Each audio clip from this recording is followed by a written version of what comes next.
欢迎收看第1062期北京不静音。今天呢，我们继续做中共认知战人物录这个系列的第10集，那么也很有可能是本系列的最后一集。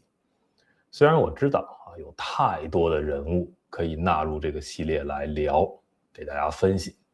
但是我也不希望大家聚焦在这一个个人物的名字上，因为每一集我们其实在聊的是中共认知战的某一种类型，分析某一种模式给大家听。所以在其中呢，选择一个人物当代表性人物，分析他的言行，仅供大家参考。所以本集我想带大家去认识中共认知战之中的一种隐藏的非常深，我个人认为是危害最大的一种类型。我们选择的代表性人物呢，就是二大爷。二大爷是他的笔名，他在中国的时候呢是当刑警的，现在在美国有这么一个油管频道叫二爷故事，有102万的订阅者。那么他呢还有2个推特号，这是我今天才发现的，因为他很早就拉黑我了，我也不关注他。那么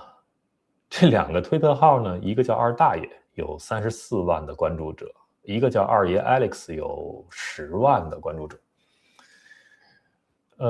当然这并不奇怪了，有的人就是有好几个推特号，是吧？但是一般来说，有好几个推特号呢，它会分担不同的功能。有人说李老师还有2个推特号呢，那李老师的大号是专门转发新闻的，他也不评论，是吧？那么李老师的小号会发表一些个人的看法这功能性就区分开了。但是二大爷这2个账号呢，我看了一下，也都在运转这2个账号每天都在发东西，但是发的内容关注的方面也都是这些时政类的，我不知道有什么区别。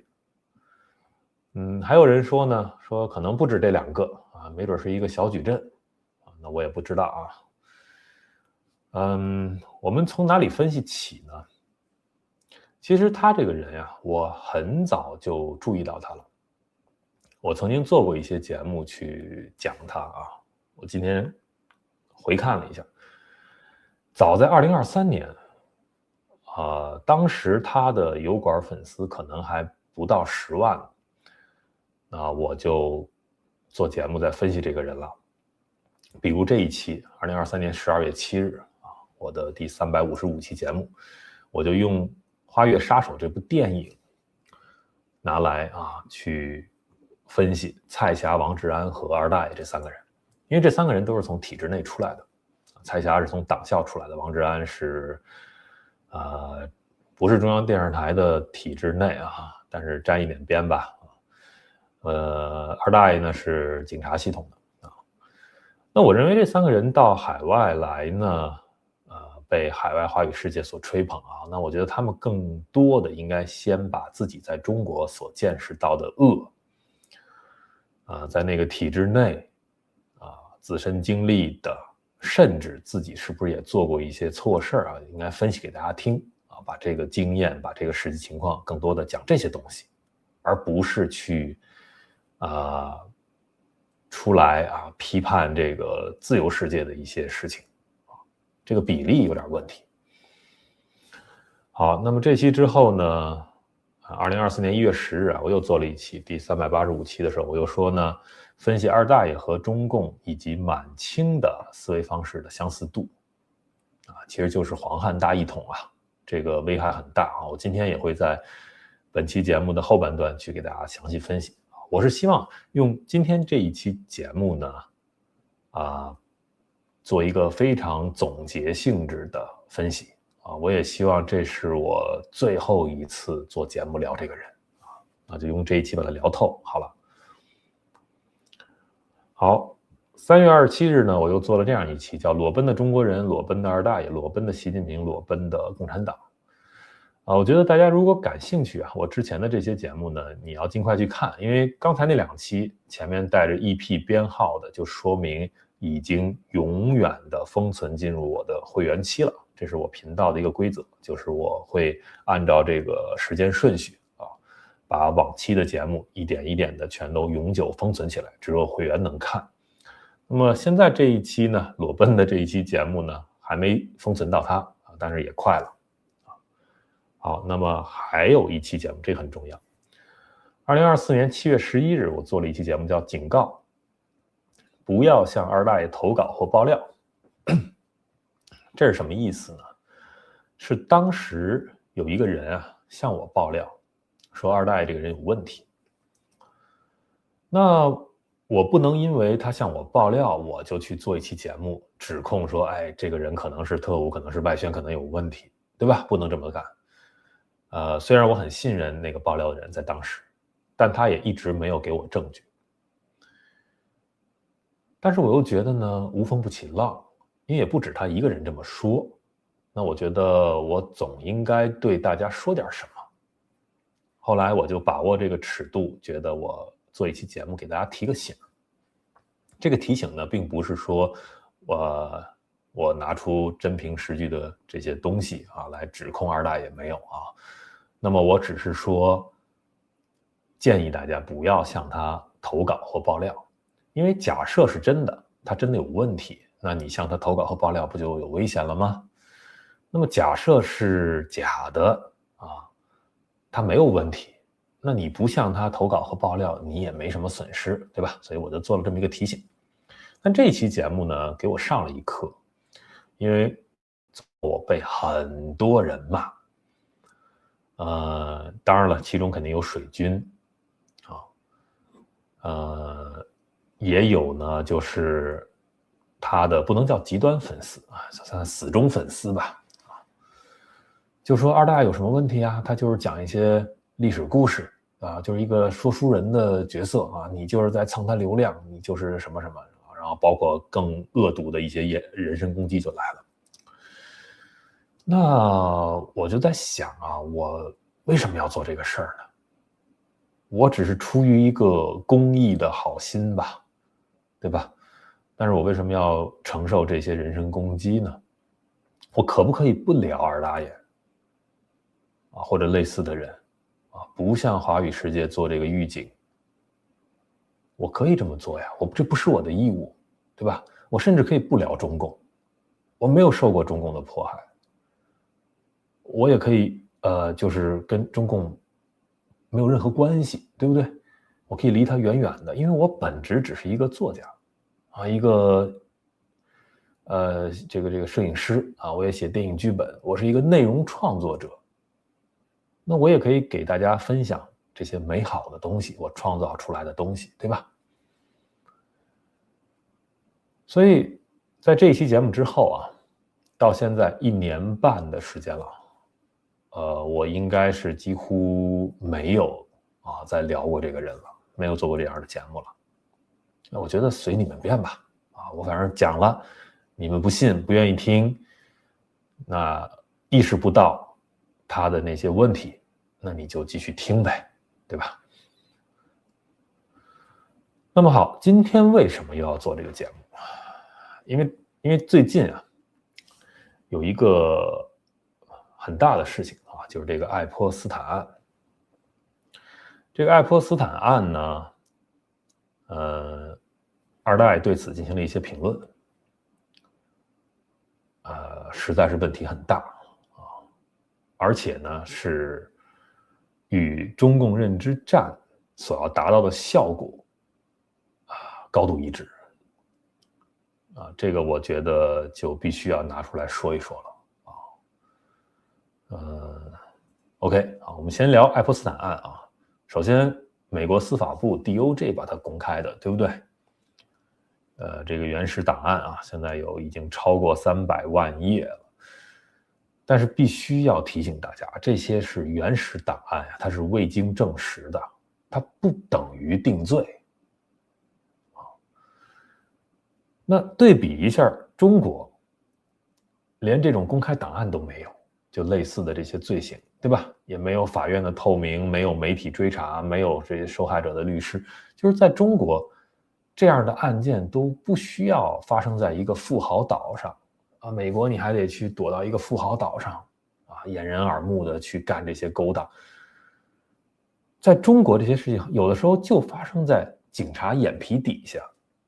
这句话是双关的含义，不只是说警察不管的意思，而是说有的时候甚至警察就是那个犯罪者，所以在他眼皮底下。所以爱泼斯坦案在华语世界的讨论里，大家记住，它一定不是在比较中国跟美国谁更干净。我们知道，在任何的社会里都有这些肮脏的事情，对吧？应该比的是什么？比谁能问责。无论如何，现在是美国司法部公开的这些档案吧，他在走司法程序吧，这就是问责呀，在走这个程序啊。那中国呢？中国那一套制度就是能够让这种黑暗完全不存在于公共视野里，就销声匿迹了。所以我觉得这个才是华语世界应该去关注这个案件的一个讨论的焦点吧。但是我们来看看二大爷是怎么说的。首先呢，他有2个推特号，对吧？那这个叫二爷 Alex 的这个推特号呢，说这2天公布的爱泼斯坦文件啊，然后就说牵涉面之广，各种细节之恶劣，不是挑战道德底线，而是挑战法律底线。然后他扯了一个当年张高丽这个性侵彭帅的这个事情，对吧？他说当时全世界都义愤填膺，口诛笔伐，有没有谁为张高丽叫冤？这是什么逻辑？然后他现在说说这个爱泼斯坦这个萝莉岛是比彭帅事件恶劣10000倍。这个量级我不知道是怎么比较出来的，就是一个夸张的比喻呗，10000倍。然后最后重要的话来了，说发生在所谓的民主国家，说难道专制社会里的恶才叫做恶？当它披上民主的外衣，大家记住这个词啊，民主的外衣，人渣们就秒变情有可原了我们来分析一下他在这儿在做什么。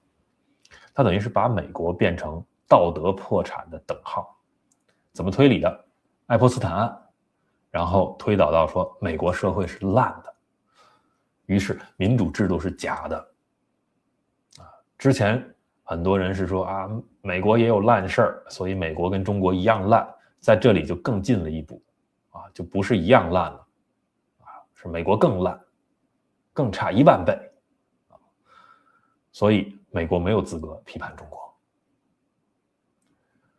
等于是他把民主定义为了一件伪装的外衣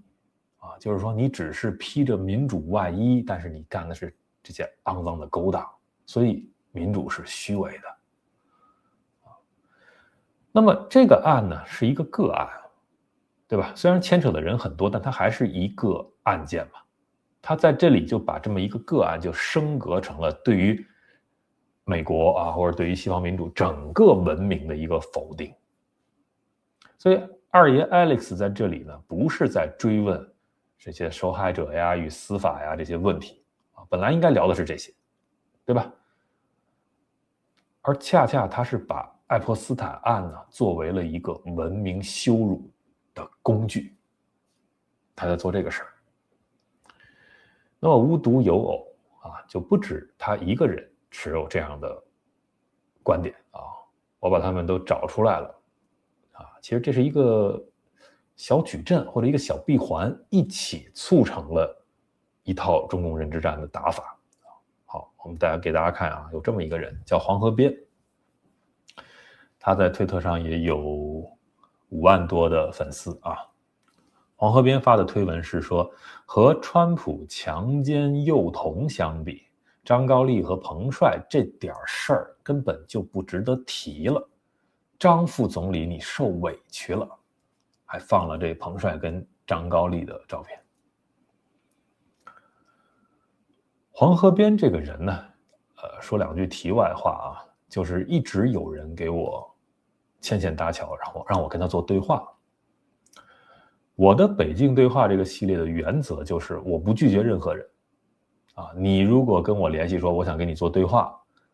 那我对你的要求就只有一件事，就是你要保证你在我这个对话过程中要讲真话。那当然了，我也很难判断，但是如果事后我知道你讲的不是真话，那我就会做2个操作。第一，我再也不会请你这个嘉宾来了。第二，我会把我跟你做这期对话封存起来，封存进会员区。啊，那我有2档会员，甚至有可能封存进这个最高的会员区才能看，仅做内部交流用了。那么黄河边从来没有自己跟我提过说我要跟你做对话，对吧？那如果有人牵线搭桥，就变成了我要去主动邀请他，那这就是我的主观能动性愿意不愿意调动起来。之前我是持一个开放态度，因为我不了解这个人。后来呢，我跟他曾经在威廉做的一期节目里，共同在那里担任一个华语辩论赛的这个评委啊，我也是评委，他也是评委。那在里面发言，我就第一次听到这个人说话，那给我的观感就非常的不好，我觉得他特别不真诚，所以我不会主动的去邀请他做对话。好，当然这些事情跟今天我们聊聊的主题没关系啊，我只是想尽可能把我分析的人物，我跟他是什么样的一个关系和渊源都一五一十的告诉大家。好，那么黄河边的这个推文在做什么事情呢？我给大家分析啊，他就不仅是反美了，就甚至是直接洗白中共高层，对吧？这个很明显了，赤裸裸的。他等于是用所谓更大的恶，就是这个爱泼斯坦案啊，是一个更大的恶，来冲淡中共的恶，等于是用外国的黑来洗掉中国的黑，利用美国的黑暗，让中国的黑暗失去可见性。他把彭帅变得不值一提，在这个推文里竟然用了这样的词，那等同于就让中国这些受害者闭嘴啊！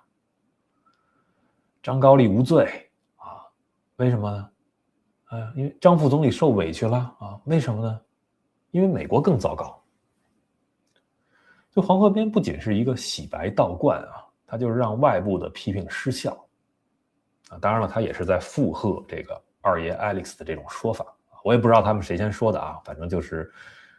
有很多的账号都在说这样的一个观点，都在拿张高丽和彭帅举例，这不是巧合啊，我认为。好，我们接着看啊，他们这一条链条啊，这个第3个账号出现了。那第3个账号就是二大爷啊，这个他的另一个推特号。他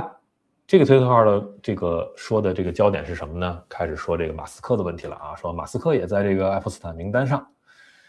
啊，然后呢，他还对此还描述啊，是主动要求上岛的，什么一次性送了3个女孩啊，等等等等，说了一堆。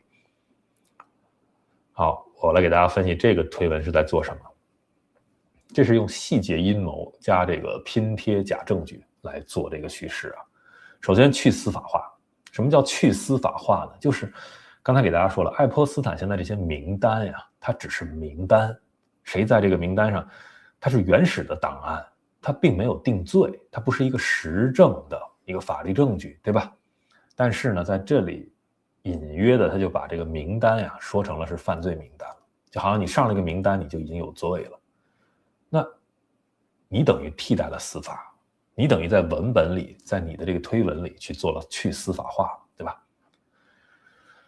因为这些大部分内容还不能算是犯罪证据嘛。好，接着呢，他就把复杂的案件呀，你需要审理的嘛，对不对？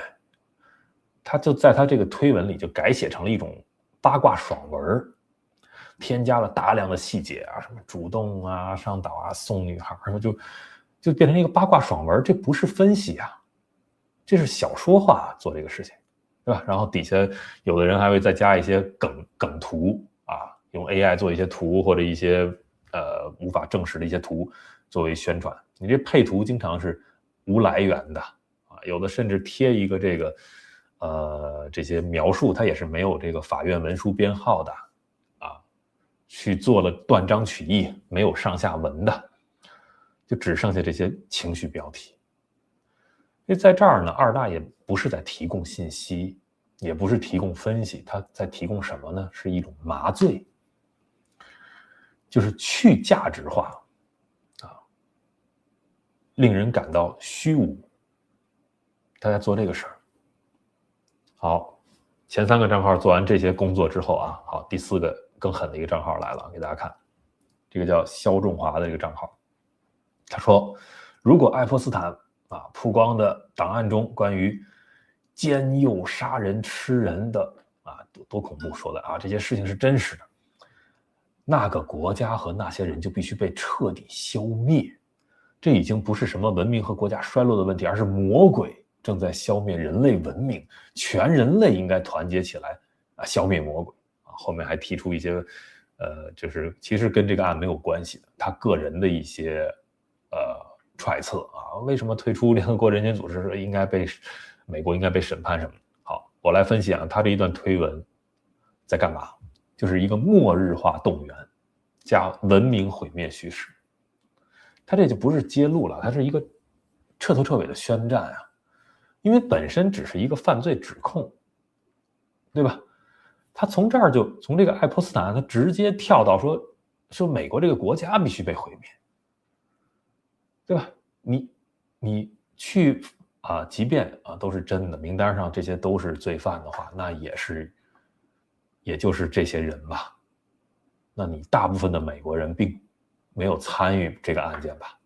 甚至刚开始都不知情的吧？你这是一个要求说这个国家就应该被毁灭，你这是一个集体惩罚。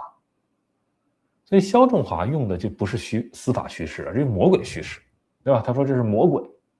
应该被消灭掉，这是一种神学化的政治叙事，制造一个全人类战争动员，那他号召全人类起来去消灭，在做这个事情。那他当然比二大爷黄河边这种人就说的更露骨一些。那我认为就是每个账号的定位和功能性不同了。那我们来看看这一整套中共认知战的一个效果那就是中共自己的问题，彭帅铁链女维吾尔人太多了，这些就在此就完全消失了。那舆论的焦点就变成了美国的这些魔鬼们那中共本来是一个被审判者，结果就被这些人塑造成反而是更文明的一方了，成了文明法官了。这是一个典型的反向控诉对吧？因为我们知道在正常的社会，我们在这个时候应该聊什么呢？受害者如何保护，对吧？调查证据是什么？谁该被起诉？这程序正义司法呢在里面是否失职了？以及权力如何被制衡因为无论如何你不管是谁想掩盖这个爱泼斯坦案，最终没有掩盖住300万多万页的这个原始档案现在曝光出来，谁都没有摁住，对不对？这一切在中国有可能吗？都不是摁不摁住的问题，这些档案都销毁掉了。那正常社会我们应该聊这些事情，看到它的积极性、进步性，然后在里面去就事论事的分析。结果在认知战的社会里刚才这4位账号还有更多的这些账号，在现在很多华语世界的这些论调里，就变成什么呢？就只讨论一件事，就是美国烂透了，就把一个司法问题就改写成了是一种文明羞辱就美国这太烂了这个文明是虚伪的、伪善的，这个民主是虚假的这个民主制度是这个没有意义的，就全都变成这种讨论是魔鬼整个应该被毁灭。所以你看，这就是中共想要的认知战效果呀。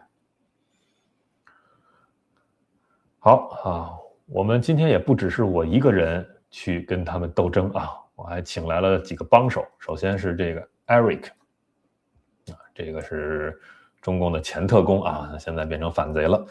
那么 Eric 今天写了一篇长推文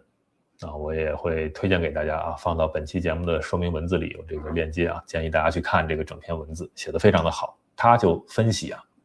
内宣和外宣分别是做什么的好，我也就顺着他的这个思路我给大家来做总结性的分析内宣呢重在宣传，外宣重在解构。中共的这些内宣啊，在认知战里啊，它是灌输一个答案给大家啊，尤其是给墙内的人啊。那外宣反而是瓦解答案啊，当然瓦解的不是中共那个答案啊，瓦解的是你们在海外的或者翻墙出来的人啊，你接受到的这个民主社会这些普世价值，你的这些认知，你的答案，它来瓦解这个答案。内宣呢是让你相信中共伟光正，对吧？永远伟大光明正确，那第一亡我之心不死啊，等等的这些东西。但是外宣它不需要你相信中共是好的，它只需要让你觉得也没那么差，对吧？然后更进一步就是不太清楚了啊，搞不懂了，好像大家都差不多啊，都很烂，搞不清楚那算了吧，不聊了。然后还有更进一步的啊，就是美国更烂啊。那这一切把人们的思维搞乱，最后你觉得两边都很烂，或者哪边更烂，你都搞不清楚，不想谈了，这是一种去意志化的做法啊，你的意志就不在这方面了。这个是外宣干的事情。那么二大爷这个人，他就非常符合是一种解构型的这个外宣生态的，它是一个典型节点，非常大的一个节点啊，它有100多万的订阅者粉丝啊，影响力很大。所以我原来经常给大家讲，外宣不一定是拿中共钱的才是外宣，对吧？它客观上支撑着一个有利于中共的舆论生态，那它也是起到外宣效果的。你看他在这个原文中说啊，他说这个当恶披上民主外衣，就情有可原，对吧？这是那个二爷 Alex 那个推特号发的，对不对？这是他原文。这一句话就整个把这个民主制度整体就拉下水了，就不再是说那些什么精英啊什么他们那些人在犯罪，就不是这些事儿了，直接指向说你民主本身就虚伪啊！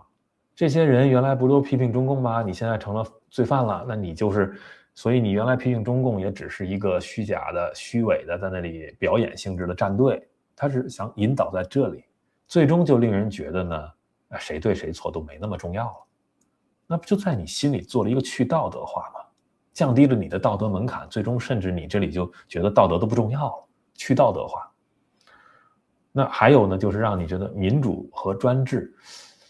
好像也没什么可聊的了，是一种过时的二元论了，因为民主都是，对吧？虚伪的，有什么意义呢？它一定就比专制好吗？专制这个能诞生的恶还不如这个民主的1/1000呢。那他们就想引导在这里，最后人们的思想就乱了。那既然民主好像也挺不堪的，我们就不聊民主了吧？那我也别批评专制了吧？别批评这些集权呀、独裁，对吧？所以他最终就让一个本该对中共愤怒的人，有这么多恶事彭帅、铁链女、维吾尔人太多了，你本应该对中共愤怒，结果呢，你长期听他的节目或者看他的推文，你就会变得犹豫了，犬儒了，最终沉默了，甚至你反而对美国愤怒，对民主愤怒你看解构型的外宣达到了这个效果多可怕。那么就是外宣呢，它不会说给你重构一个叙事或者一个价值体系，它不去负责搭建，它只是解构，只是拆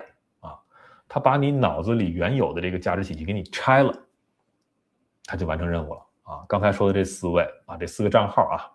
那么二爷 Alex 和二大爷是同一个人好，我们看二爷 Alex 这个推文他是在干嘛？解构制度的正当性。黄河边那个推文在解构中共高层的责任，二大爷那个推文解构司法语言，营造一种情绪爽感。然后那个肖仲华的推文是解构理性讨论，直接进入这个文明战争想象。你看各有各的解构的角度，但干的事儿是一样，就是拆我给你们全拆了，但是我也不帮你搭建，就让你混乱着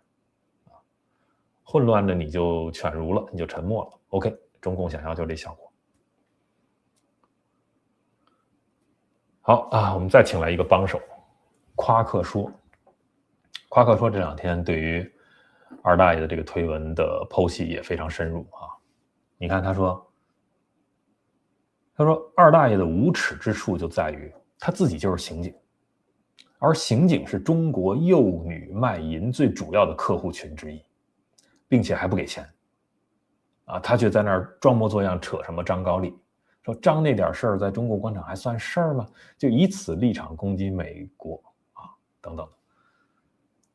那么他说据我所知，我们市最早一个幼女卖淫的窝点就在我市军分区招待所内，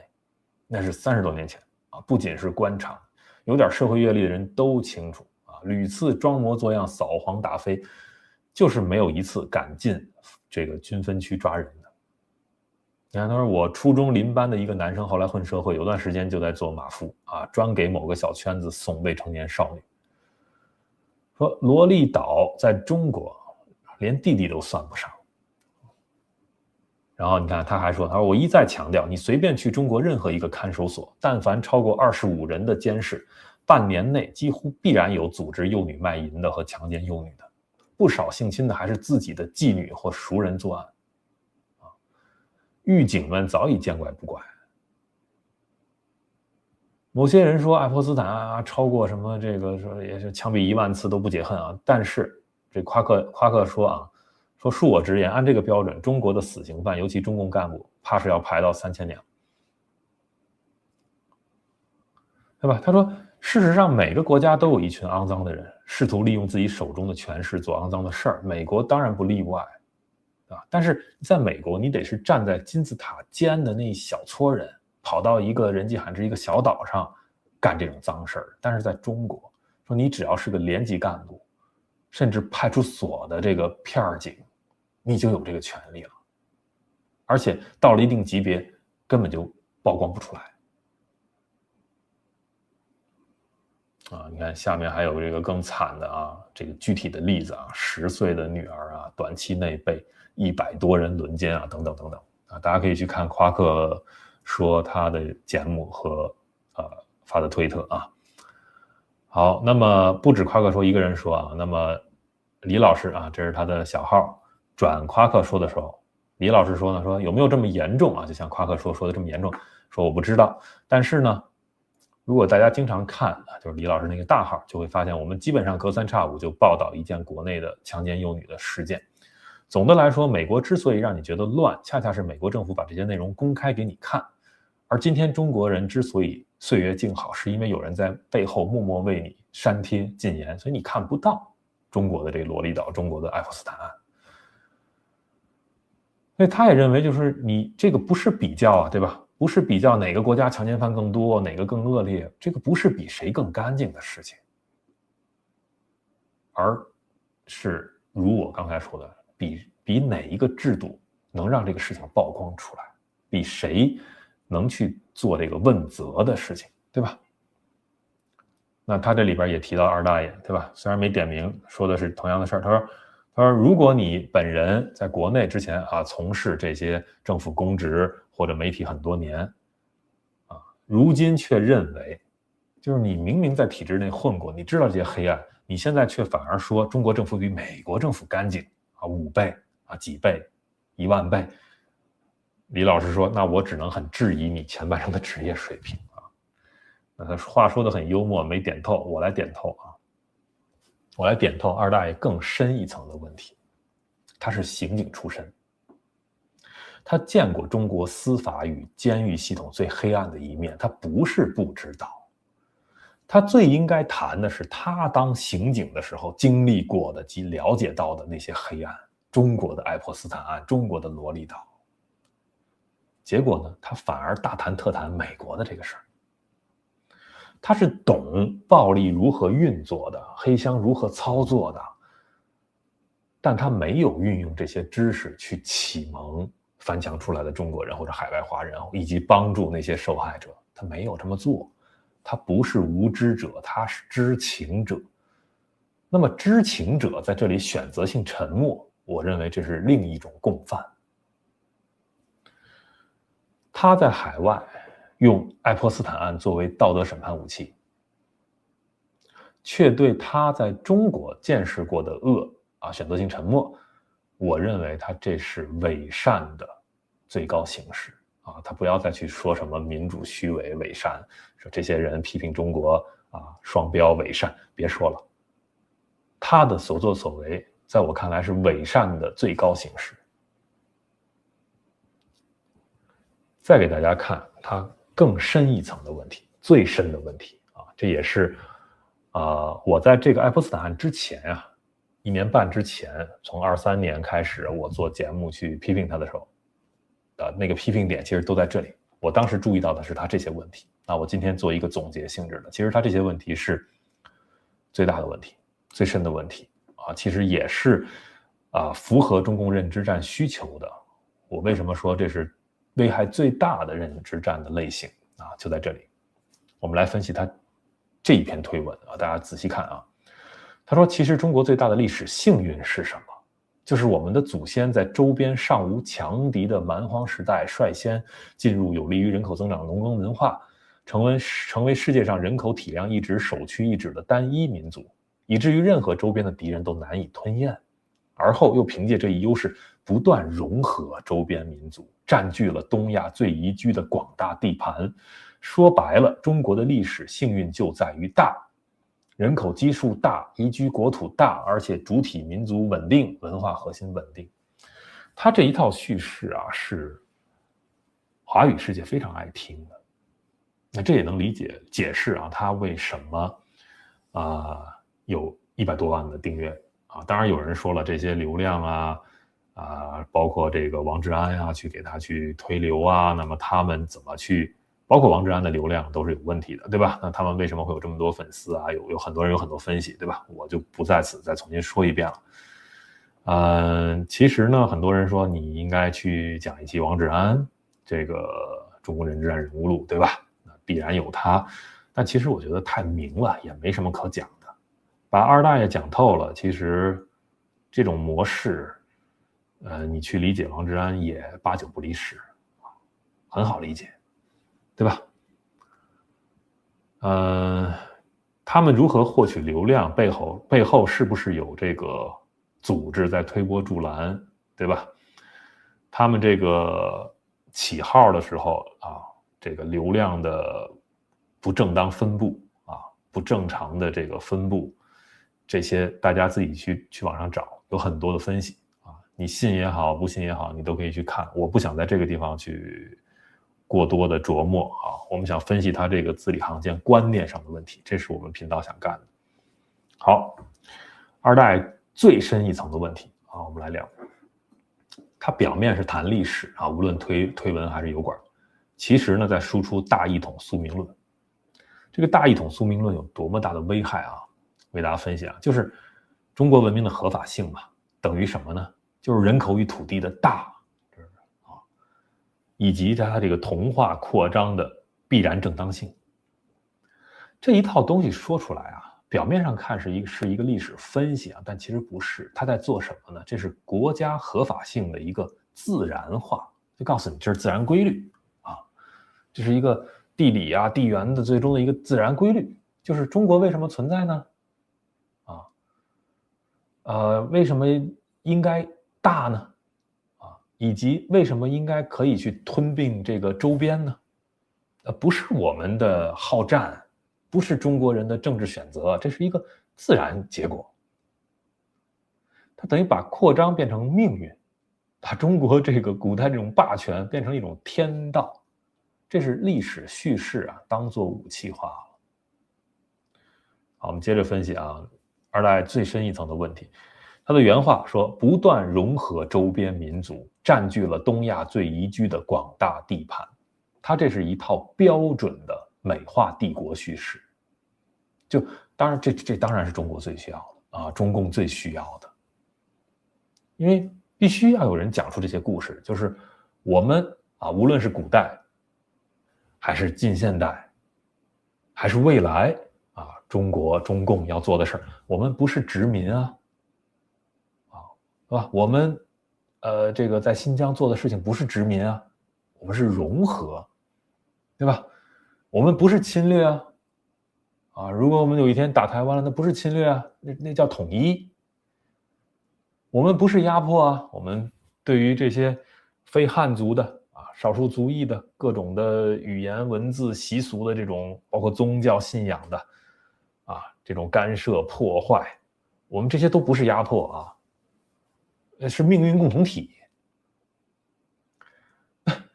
这一切呢，就是发生在新疆西藏内蒙这些很多这些地方这些悲惨事件的一个叙事母体。这个叙事母体是中共无论内宣外宣在反复讲的，也是对中国人洗脑最深的这些黄汉主义的大一统主义的这些东西洗脑最深的。所以很多中国人，尤其翻墙出来，甚至一些在海外的2代3代接受过高等教育的华人，都跳脱不出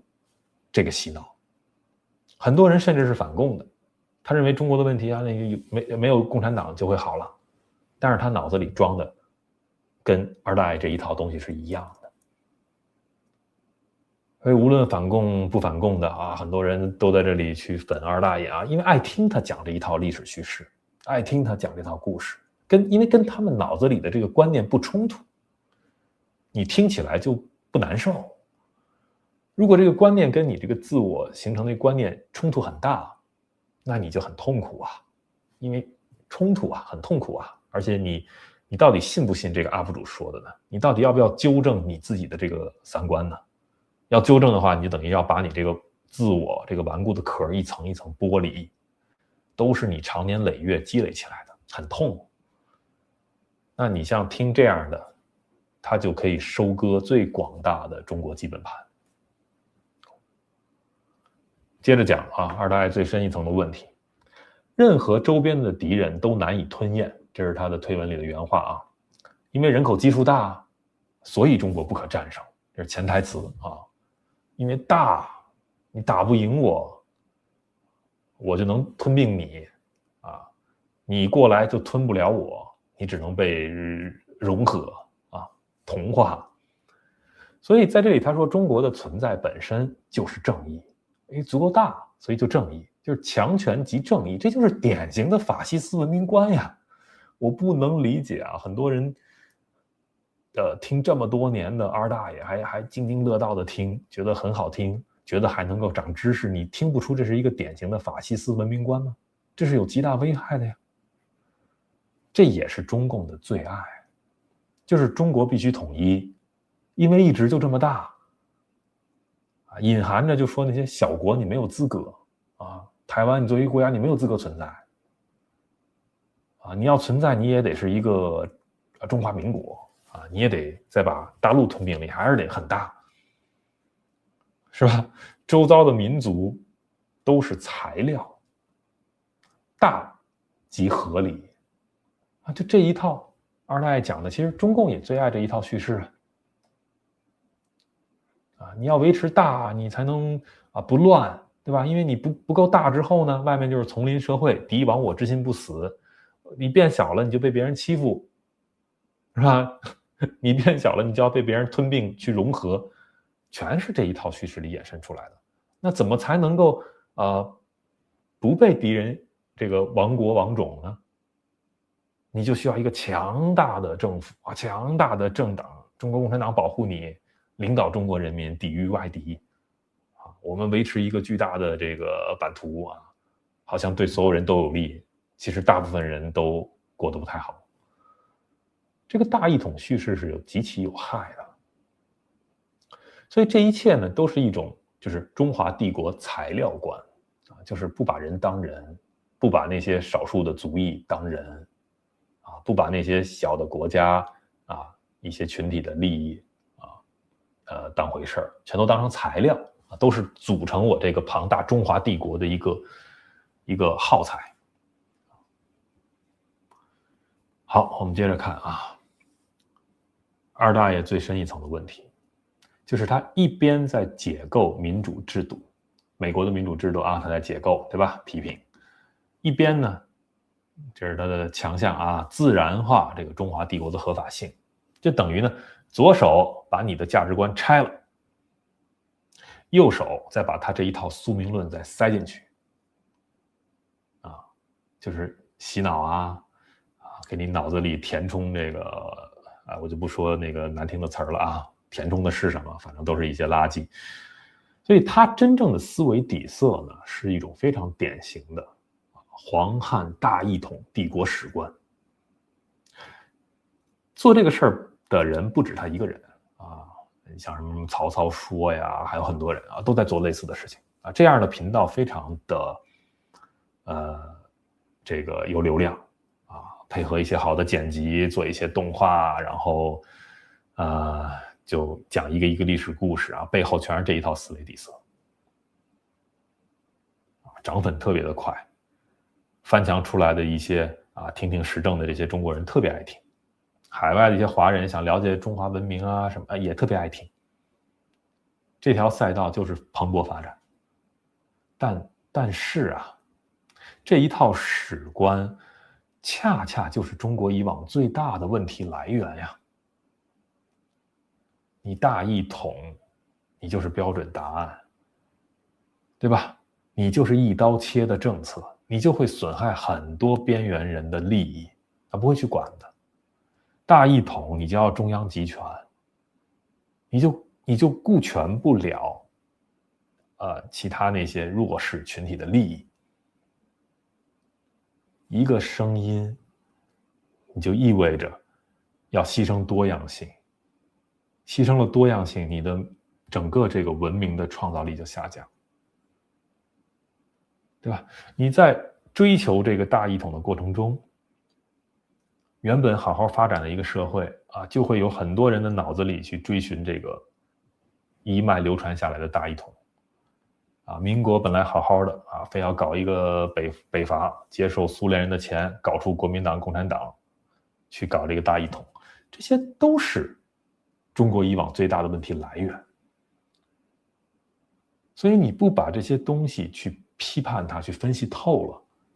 那未来的中国会变好吗？不会。所以中国未来那片土地，你不管是变成什么样子，几个国家在上面的人想要变好，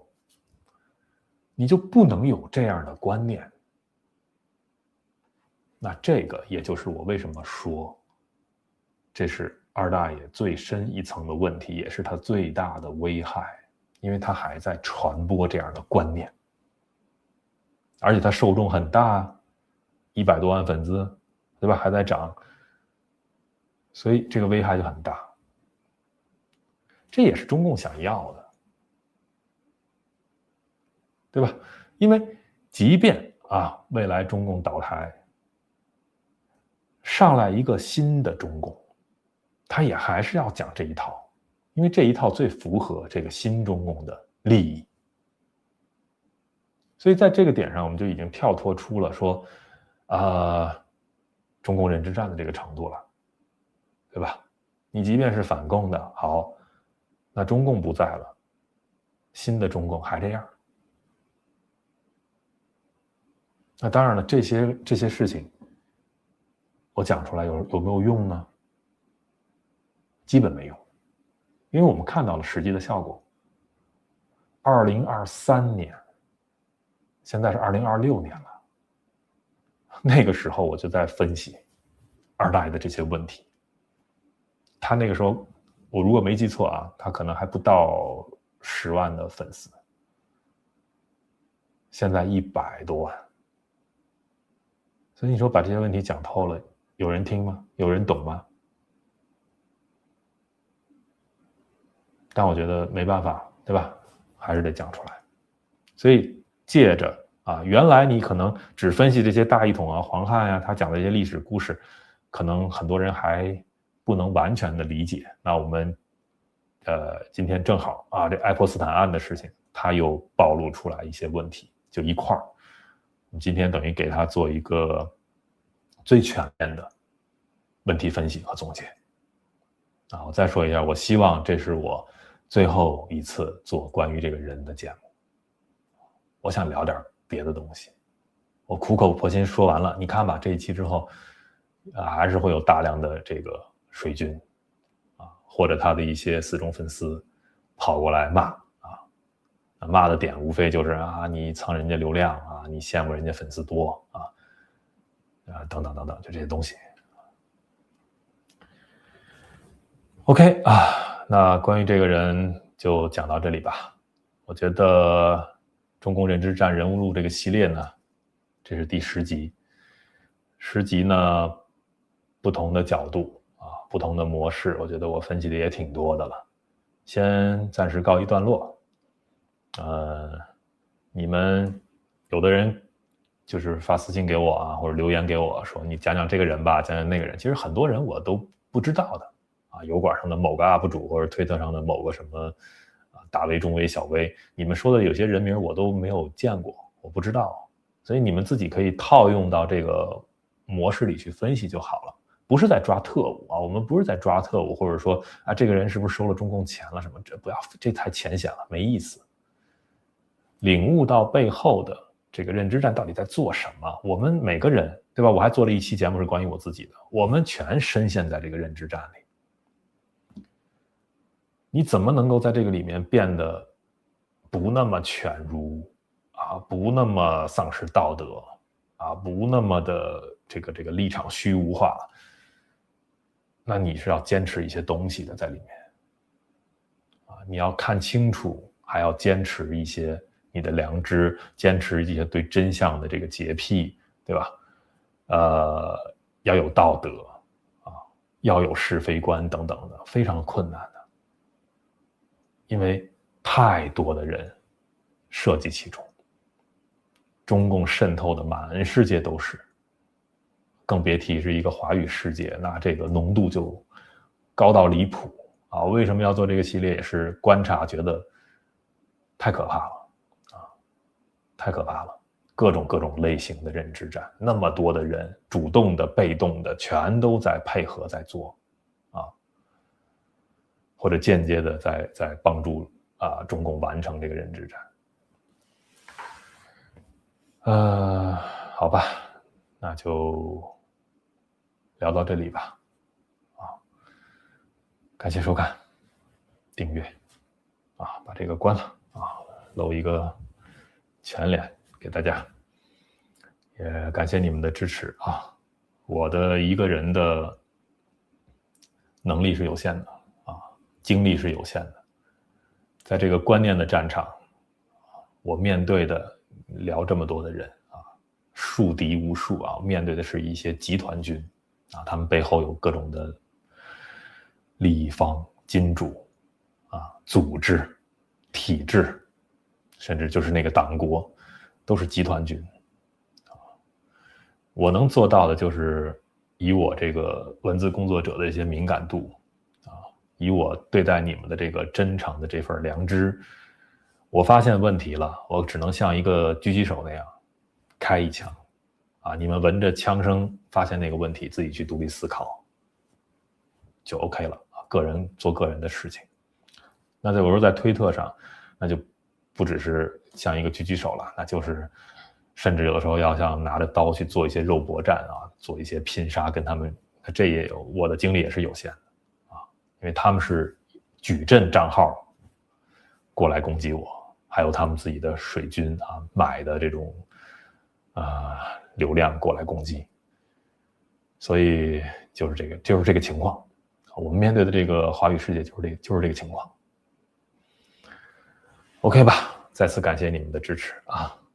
感谢收看、订阅、分享。